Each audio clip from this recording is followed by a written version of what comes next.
नमस्कार, एक बार आप सभी का फिर से स्वागत है आपके अपने चैनल स्मार्ट कॉलेज स्टडी पर। और आज हम अपनी बीएससी सेकंड ईयर फिजिक्स के यूनिट वाइज इंपॉर्टेंट क्वेश्चन की सीरीज़ को आगे बढ़ाते हुए यूनिट 3 के इंपॉर्टेंट क्वेश्चंस के बारे में चर्चा करेंगे। तो सबसे पहला शॉर्ट टाइप में जो इंपॉर्टेंट क्वेश्चन है आपका वो ये रहा, स्थायी और अस्थायी धारा की परिभाषा देना, ये इंपॉर्टेंट है। उसके बाद रैखिक प्रतिबाधा और अरैखिक प्रतिबाधा में अंतर स्पष्ट करना, ये भी इंपॉर्टेंट है शॉर्ट टाइप में। थर्ड है प्रत्यावर्ती धारा का वर्ग माध्य मूल मान ज्ञात करना, या फिर वो IRMS आपसे बोल सकता है। IRMS क्या होता है ये इसके बारे में बताना, मतलब जानकारी लेकर जरूर जाना आप। नेक्स्ट इंपॉर्टेंट क्वेश्चन आपका ये रहा, किसी पावर स्टेशन से विद्युत पावर का घरों में प्रेषण किस प्रकार करते हैं, या वैद्युत शक्ति का सुदूर संचार उच्च वोल्टेज पर क्यों किया जाता है। ठीक है, नेक्स्ट इंपॉर्टेंट क्वेश्चन आपका ये रहा, श्रेणी और समांतर अनुनादी परिपथों में अंतर। ये शॉर्ट टाइप में भी पूछ लेते हैं तो एक दो अंतर लिख के आना पड़ते हैं। लॉन्ग टाइप में पूछ लें आपसे तो आपको ज़्यादा लिख के आना पड़ेंगे। ठीक है, तो ये जरूर करके आए, इंपॉर्टेंट क्वेश्चन है, देख सकते हो कितनी बार कहाँ कहाँ पूछा गया है। उसके बाद नेक्स्ट क्वेश्चन अगर मैं बात करूँ तो वो है आपका साइक्लोट्रॉन। साइक्लोट्रॉन के बारे में जानकारी जरूर लेके जाइए, इंपॉर्टेंट है, पूछ लेते हैं, टिप्पणी लिख लेते हैं। या फिर बाकी में अगर लॉन्ग टाइप में बनाएंगे ना तो वो आपसे क्या करेंगे, आपसे चित्र बनवा लेंगे, उसके बारे में पूछ लेंगे और साथ ही साथ की कार्य विधि वगैरह सिद्धांत वगैरह सब पूछ लेंगे। तो साइक्लोट्रॉन वगैरह पढ़ के जाना।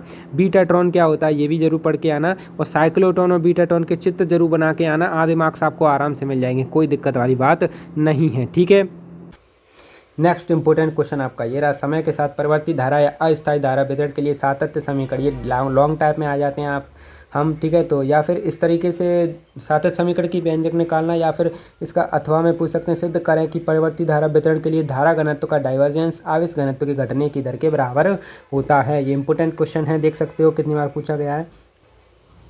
आपने क्लास 12th में किरचॉफ के नियम पढ़े होंगे विद्युत नेटवर्क के, तो अगर आपने 12th में नोट्स बनाए थे फिजिक्स के तो केवल उसी को करके चले जाना, और ये इस क्वेश्चन का आंसर लिख के आना, कोई दिक्कत वाली बात नहीं है। ठीक है, नहीं अगर आपने नहीं याद किया है तो आप इस क्वेश्चन का आंसर ढूंढिए क्योंकि ये काफ़ी इंपॉर्टेंट है। ठीक है, नेक्स्ट क्वेश्चन मोस्ट IMP है क्योंकि ये बहुत बार पूछा जाने लगा है, अधिकतम सामर्थ्य स्थानांतरण प्रमेय क्या होती है। और इसी आधार पर इससे एक शॉर्ट टाइप क्वेश्चंस बनता है, अगर आप इसके आंसर को पढ़ोगे तो थेवेनिन प्रमेय क्या होती है। थेवेनिन प्रमेय को जरूर एक बार देख कर जाना, भले ही इसमें ना लिखा हो बट मैं आपको बता रहा हूँ क्योंकि उस आधार पर इसमें जब आप पढ़ोगे इसका आंसर तो आपको थेवेनिन प्रतिरोध आएगा, तो आप थेवेनिन प्रमेय एक बार जरूर पढ़ के जाना। ठीक है, इसी के आधार पर, क्योंकि शॉर्ट टाइप इससे अगर बना तो आप जरूर करके आ पाओगे। नेक्स्ट इंपॉर्टेंट क्वेश्चन आपका ये रहा, अध्यारोपण प्रमेय क्या होती है, इसे सिद्ध करना है। तो इसमें तो आपका ये डायग्राम भी दिख रहा है, आपको डायग्राम भी बना के आना। ऐसे ही अधिकतम सामर्थ्य स्थानांतरण में ये डायग्राम जरूर बना के आना, मतलब डायग्राम बनाना बहुत ज़रूरी होता है भाई, डायग्राम के आधे मार्क्स होते हैं। नेक्स्ट इंपॉर्टेंट क्वेश्चन ये रहा, किसी प्रतिरोध और प्रेरकत्व युक्त परिपथ में धारा की वृद्धि धारा की क्षय के लिए समीकरण स्थापित करना, उसे हल करना, समय नियतांक की व्याख्या करना। देखो शॉर्ट टाइप आपसे ये बोल सकते हैं समय नियतांक क्या होता है प्रत्यावर्ती धारा में या परिपथ में धारा में, तो पूछ सकते हैं आपसे। ठीक है, डायग्राम जरूर पढ़ के जाना कम से कम। नेक्स्ट इंपॉर्टेंट क्वेश्चन, किसी संधारित्र को प्रतिरोध के द्वारा आवेशित करने की प्रक्रिया समझाना, समय नियतांक की व्याख्या करना इस संदर्भ में। ठीक है, तो और डायग्राम जरूर देख के जाना, इस प्रमेय को करके जाना, इंपॉर्टेंट क्वेश्चन है। नेक्स्ट इंपॉर्टेंट क्वेश्चन ये रहा, LCR परिपथ में संधारित्र के आवेशन की व्याख्या करना। वैसे अगर आपके पास टाइम है तो करना, क्योंकि ये बहुत लॉन्ग आंसर है इसका, तो आप चाहो तो कर सकते हो इसको, इंपॉर्टेंट तो है वैसे पर उतना नहीं जितना मैंने बाकी सब बताए।